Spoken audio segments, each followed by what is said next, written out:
Welcome back to Guernsey and welcome back to Supercar Island. Today we are talking about the Alfa Romeo Giulia, specifically the Giulia Veloce.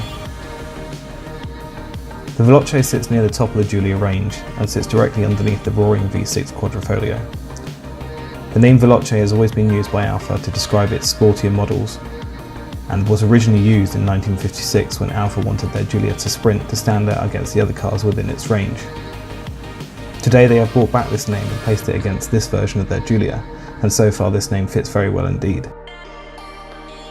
The Veloce has a 2-litre 4-cylinder engine, putting out 280 brake horsepower and giving you 295 foot-pound of torque, which is delivered to you immediately.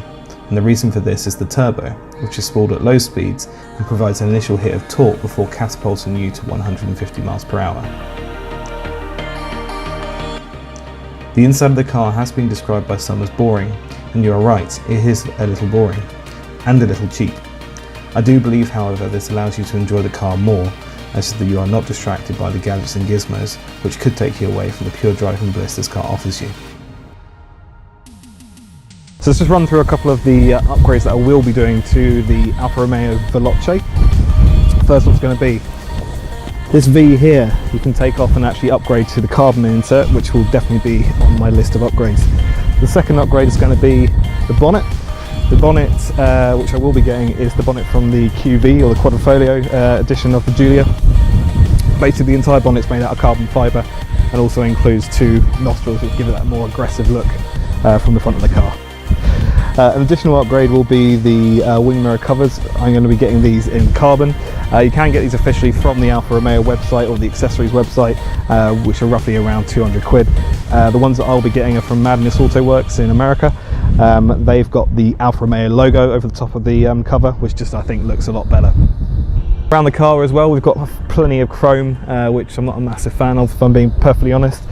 So what I'm going to do at some point is probably have a chat with a family member to get this completely blacked out, and this is going to be the same as well for the Giulia badge on the back of the car. On the back of the car, and certainly on the front as well, I'm going to be getting wheel spacers, probably just bring out the wheels a couple more mil and fill up the wheel arch a little bit more. And plus from the back of the car as well, it'll give it a little bit more of a better stance and a more aggressive look again. The other upgrades that you can do with the wheels, or specifically the brakes, you can get the perforated brakes as well, which the QV edition's got, and that probably will be something else that I look at a bit later on, but a tad expensive to begin with. Biggest letdown on the Alfa Romeo Giulia Veloce, the exhaust. I don't know why, but the Italians for some reason completely muffled the exhaust when it has so much potential to sound fantastic. Don't forget that Alfa Romeo is part of the Fiat Group. They own Abarth, they own Ferrari, and they have the best sounding 4-cylinder exhaust note out of the Abarth that I've ever heard. JP's got the Abarth just behind me, and you know, you're driving behind him, you're thinking, how can something from the same group sound so quiet compared? So the first thing I'm doing is getting the exhaust upgrades. That'll be a custom exhaust by James down at JL Innovation. In contact with him at the moment to get that created. And driving modes on the car that you've got available to you in the center console down here. You've got dynamic, which is your fast, all horsepower, everything unleashed mode. N, which stands for natural, so it's probably going to be the mode of the car that you drive around in most. And then A, which a lot of people get confused by. It doesn't really stand for all weather or some other ideas that I've seen people have. It actually stands for all efficiency, so that gives you your DNA system. So rather than let me carry on waffling away about the car itself, and try and give you the best possible experience of driving the car through YouTube.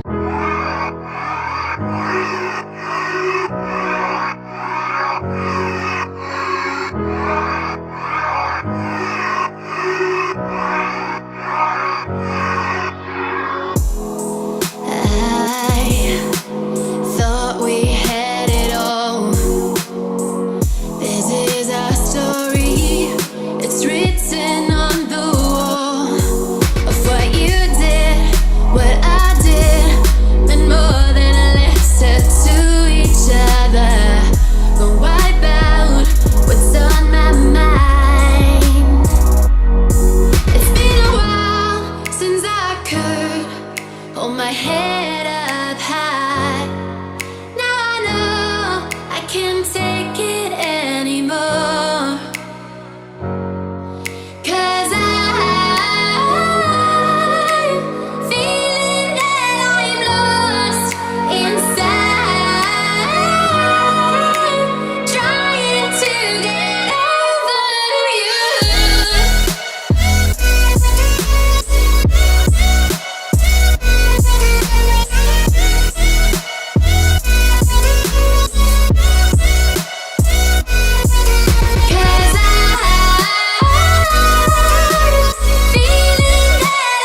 Plus, once you've been driving the car, you can do the one thing I do every day.